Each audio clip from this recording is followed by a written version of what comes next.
The Holy Grail is the ultimate treasure. Its holder gains immortality itself.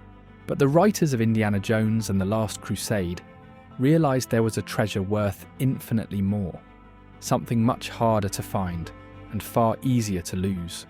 Because for all its action, traps, and ancient secrets, this film was never truly about the Grail. This wasn't a story about cups or traps, it was about a son searching for his father, and a father finally realizing who his son has become. And if you're a storyteller, this is a masterclass in how emotional treasures always outweigh material ones. So let's break down what really makes this film so powerful and so enduring. Before we even meet Henry Jones Sr., the film establishes the emotional landscape through memory. That opening sequence with young Indy doesn't just show us how he got his fear of snakes and his iconic hat. It shows us a boy trying to do the right thing, already displaying the moral compass that will define him. Young Indy is already becoming the hero we know, while his father remains obsessively buried in books about ancient artifacts. The scene establishes their fundamental dynamic.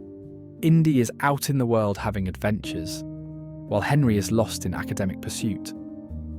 Even as a child, he's more engaged with the real world than his father. This opening doesn't just give us Indy's origin story, it shows us why their relationship is strained. They've always had different perspectives on the world. Henry values the theoretical and historical, while Indy thrives on action and moral certainty.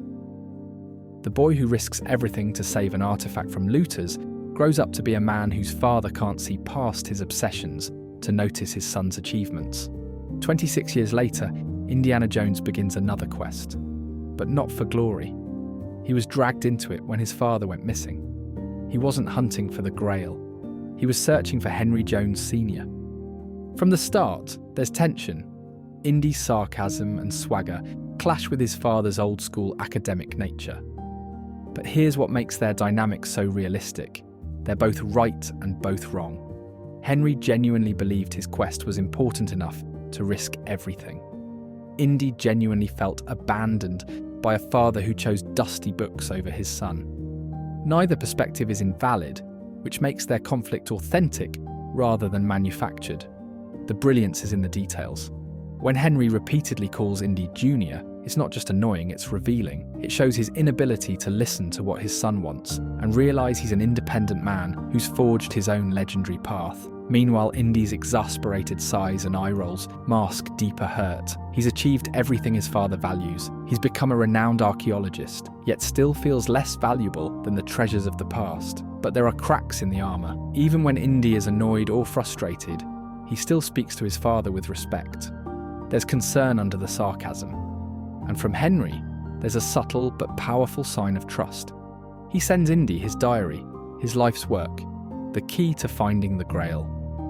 That act says more than any hug ever could. The emotional breakthrough doesn't come during an escape or a firefight. It comes quietly on a blimp. There, they finally talk.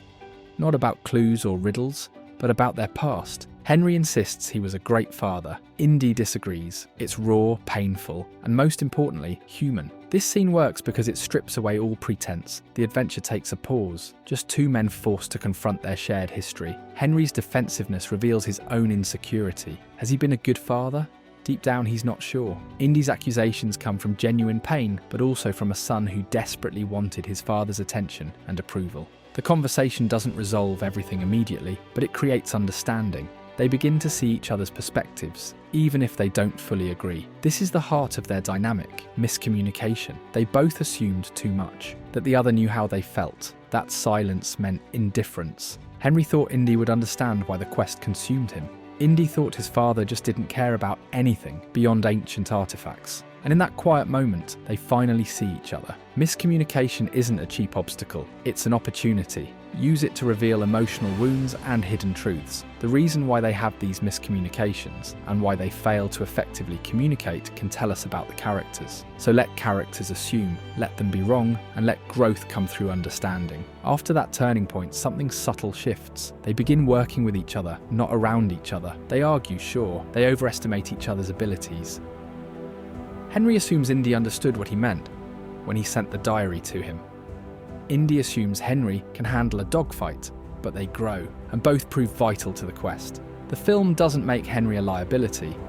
He's clever, determined, and skilled in his own way. He contributes and still has passion for his work. The film brilliantly uses their complementary skills to show their growing respect. Henry's intellectual approach saves them multiple times. Indy's practical skills and street smarts prove equally vital. Neither could succeed alone.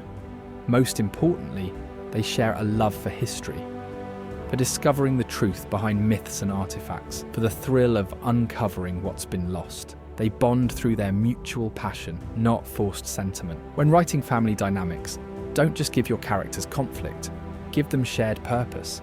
Let them grow closer by both talking and by facing something meaningful together.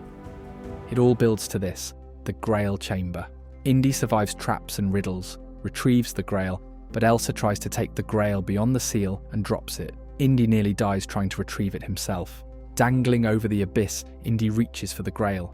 His fingers within reach. Henry grabs his hand, holds him, and for the first time calls him by his chosen name. Not Junior, not a lecture, just recognition. But that moment hits harder because of what came before. When it looked like Indy had fallen to his death earlier, Henry's shell cracked. For the first time, he speaks without pride, without pretense, he admits. I just wasn't ready. 5 minutes would have been enough. Regretting the years he kept his son at arm's length, too consumed by his quest to truly see him. It's a moment of grief, of guilt, and of love left unspoken for too long. So when he reaches for his son on that ledge, it's not just a rescue, it's redemption. That single line says everything. Henry finally sees his son, not as a student, not as an extension of himself, but as his own person. The real treasure is not the Grail, it's their relationship. The physical action mirrors the emotional truth. Indy literally has to let go of the Grail to grasp his father's hand. It's a perfect metaphor for choosing love over obsession, relationship over achievement. Your story's climax doesn't need explosions. It needs emotional clarity. That moment of truth where the heart of the story is finally and unmistakably revealed. They ride off into the sunset. The Grail is lost, but they walk away with something far more valuable. A renewed understanding of each other, because in the end, the Holy Grail didn't matter, but Henry saying Indiana did. If you want more writing analysis and tips on writing great stories, I put out new videos every single week, and you don't want to miss them.